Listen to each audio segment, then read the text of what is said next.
blind spots.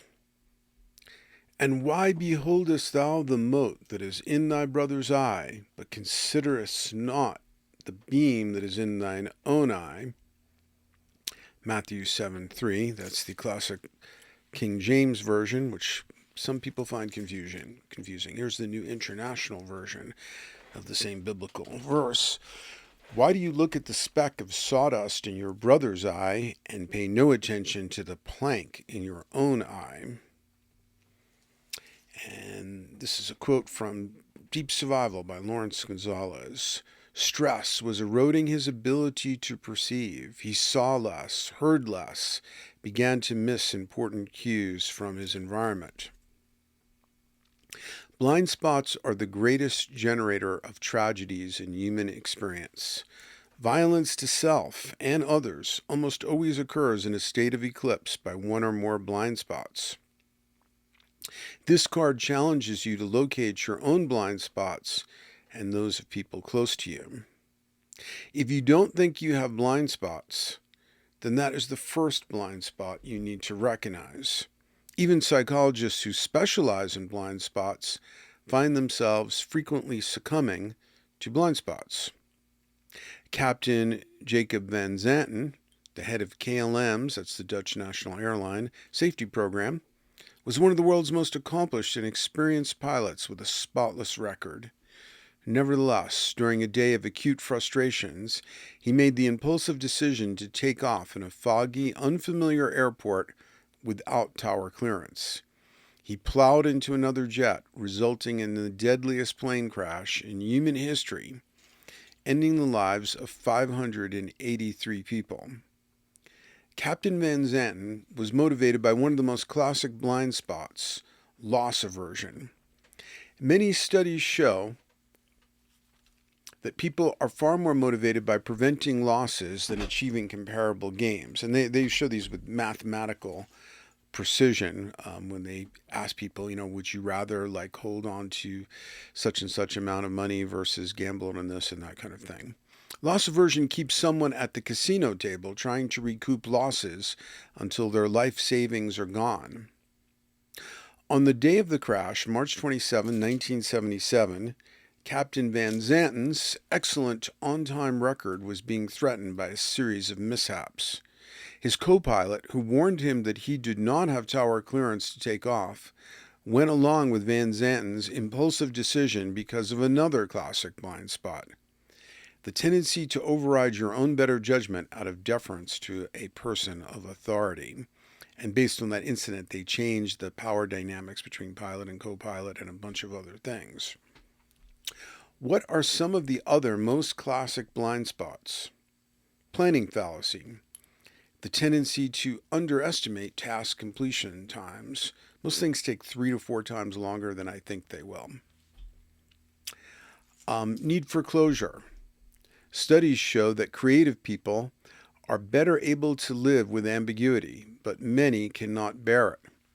To overcome ambiguity, doubt, and uncertainty, people reach premature closure on important decisions, convincing themselves they have reached the correct verdict. Time and social pressure increase this tendency. People often try to permanently immunize themselves from the threat of ambiguity by surrendering to fundamentalisms and ideologies. And there's a link in the body of the card to the ambiguity card. So with any of these, some of them have links. If it's your particular blind spot, there are ways to research that further. Post-purchase rationalization. The tendency to persuade oneself that a purchase was a good value. The tendency may derive from loss aversion. We don't like to admit that we didn't get a good deal or a good product. Wishful thinking. The formation of beliefs and the making of decisions according to what is pleasing to imagine, rather than through evidence or reasoned consideration. Halo effect. The first traits we recognize in others influence our interpretations and perceptions of later ones because of our expectations. For example, we may think good-looking people have better personalities and skills than those of average appearance. Celebrity endorsements improve sales of products that the celebrity knows nothing about. Illusion of asymmetric insight. People perceive their knowledge of their peers to surpass their peers' knowledge of them. Illusion of transparency. People overestimate others' ability to know them, and they also overestimate their ability to understand others. Outgroup homogeneity bias. Individuals see members of their group as being relatively more varied than members of other groups. My side bias. Our perspectives seem strong and obvious compared to those of others. Negativity bias. It takes 5 compliments to make up for one negative remark in a relationship. Instant gratification. A quick, pleasurable payoff outweighs long-term consequences. See the marshmallow test. The following are classic blind spots I've noticed and made up my own terms for. Other guy fallacy. Tragic consequences only happen to the other guy. Young males are particularly prone, therefore take greater risks and suffer more accidental deaths. Like when the La Brea tar pits, I think they're mostly in California. They're sort of like these pits of liquid tar that have been there forever. And they find fantastically preserved woolly mammoths and saber-toothed tigers and so forth inside these tar pits. So there's a whole variety of different species of animals they find in there, but there's a certain demographic of whatever species they find the most of, and that's adolescent males, because they're like, they just are more likely to take risks and think it can't happen to them. Overvaluation of statistics. Not everything that can be counted counts. Not everything that counts can be counted. Quote usually attributed to Einstein. Catchy aphorism and famous person quote bias.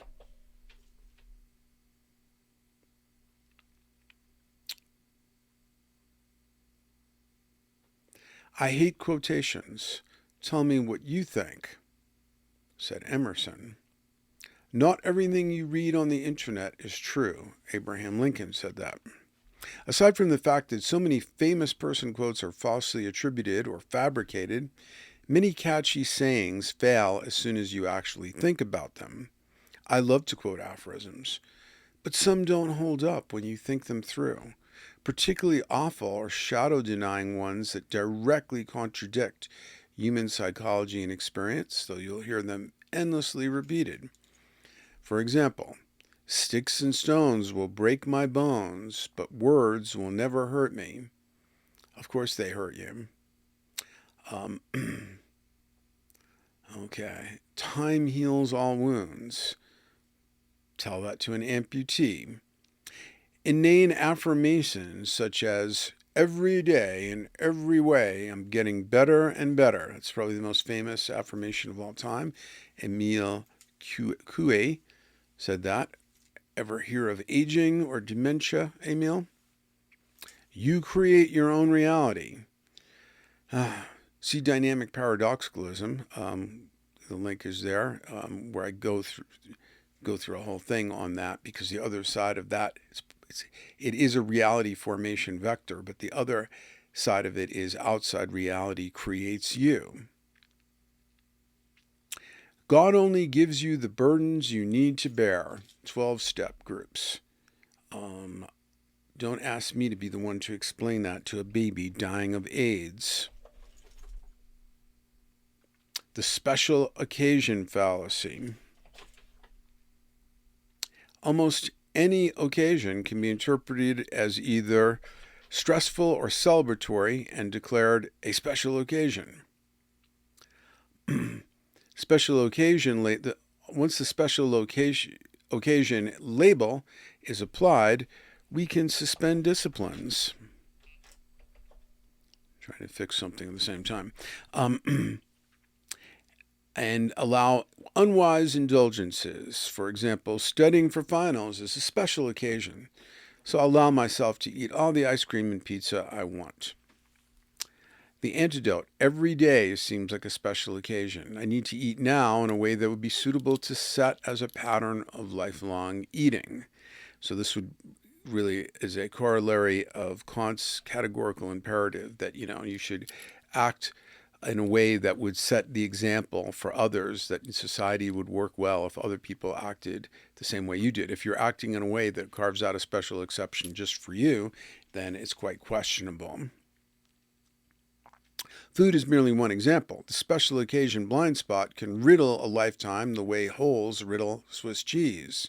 A drama queen, for example, has the special occasion blind spot at the center of their way of life. We feel entitled to indulge when we are eclipsed by the special occasion blind spot, and thereby lose awareness that the now ever is the special occasion, a sacred occasion requiring of us what I call existential impeccability, a stance of impeccability that is path-oriented rather than goal-oriented. Fashionable darkness bias. A novel, film, etc., with a positive ending is thought to be naive and crassly commercial. Dark art, though often a postmodern cliché, is thought to be more authentic, daring, and avant-garde. Kurt Vonnegut's fart paradox. Kurt Vonnegut pointed out that we are much more offended by the smell of other people's farts than by our own.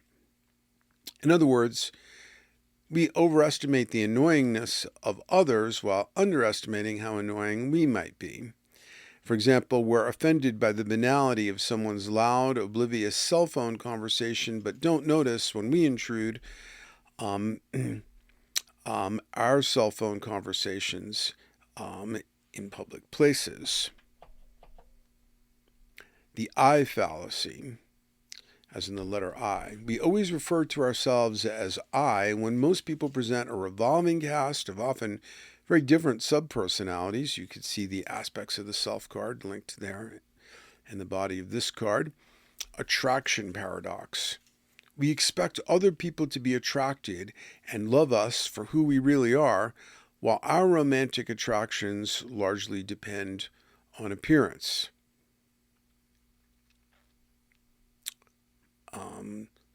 Like the statement, I just want young hotties to love me for who I really am. Now, of course, some people have a more advanced eros that's not as dependent on appearance, but other people, and it's a completely valid difference in eros, irreducible. So people who claim that people should be able to overcome that, it makes no more sense than thinking they can overcome gender preference. Some people, especially males, are appearance is absolutely crucial for attraction. And that's okay. Like I said, it's just like one of those givens you can't change. But then don't judge other people who may not be attracted to you because you're not their type. The celebrity fallacy. The belief that celebrities are fundamentally better off despite all evidence to the contrary. And you can see something I wrote called Celebrities Are Hot, but You Are Not. The amazing success formula fallacy. The belief in hyped up one-size-fits-all success formulas, dieters, multi-level marketing folks, and power of positive thinking / you create your own reality absolutists are especially prone to this delusion. The Secret, many self-help books, surefire methods to get rich quick, etc. When asked the secret of his success as a composer, Philip Glass responded, "My secret? I get up early in the morning and work all day long." Even that isn't a success formula because Philip happens to be a genius who works all day long. The romantic completion fallacy. Seeking a beloved to make yourself whole. You need to find wholeness within, not without. You betray your inner wholeness by making it dependent on another. And I cover this in a number of writings, but especially Stop the Hottie. That's the short version. But the long version is called Casting Precious into the Cracks of Doom, Androgyny, Alchemy, Evolution, and the One Ring. You can find those linked in the card. Also relative would be no Tristans allowed beyond this point. looking into the Western myth of romantic love. The real life up ahead fallacy. This isn't your real life right now. You're working toward your real life up ahead when you find your perfect soulmate, weight, career, dream house, etc. If nothing else, this fallacy will be painfully exposed by aging.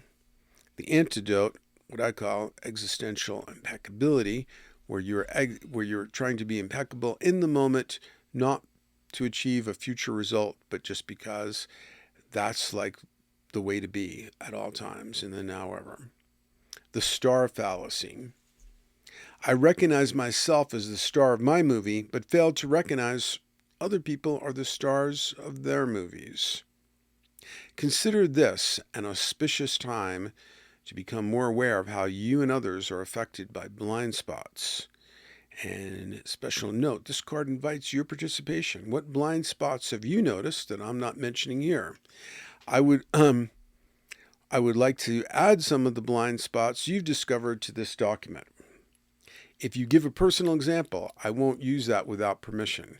Send to jonathanzapp@hotmail.com. Also, is there a blind spot in this oracle? Something you feel is missing or overemphasized or underemphasized? My editor, Austin Iredale, suggested the following. Asymmetrical suffering, the idea or feeling that your experiences and hardships are unique or perhaps greater than those of others. For example, nobody knows the troubles I've had, familiar statement. People in Haiti probably would have no idea what I have to go through to run my website and that kind of thing. My knowledge of blind spots was expanded by the following 3 books. Sway was by far the best. The subtitle is The Irresistible Pull of Irrational Behavior by Ori and Ram Brafman. Predictably Irrational, The Hidden Forces That Shape Our Decisions by Don Arley, and Blind Spots, Why Smart People Do Dumb Things by Madeline L. Van Heck, Ph.D.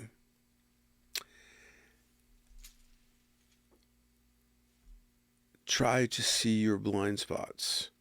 Even see what you can't see, those lacunae and that kind of thing. Even though that sounds oxymoronic and paradoxical, often if we reflect on it, can recognize what our classic blind spots are, and we need vigilance to make sure that those blind spots are not, to mix a metaphor, biting us in the ass.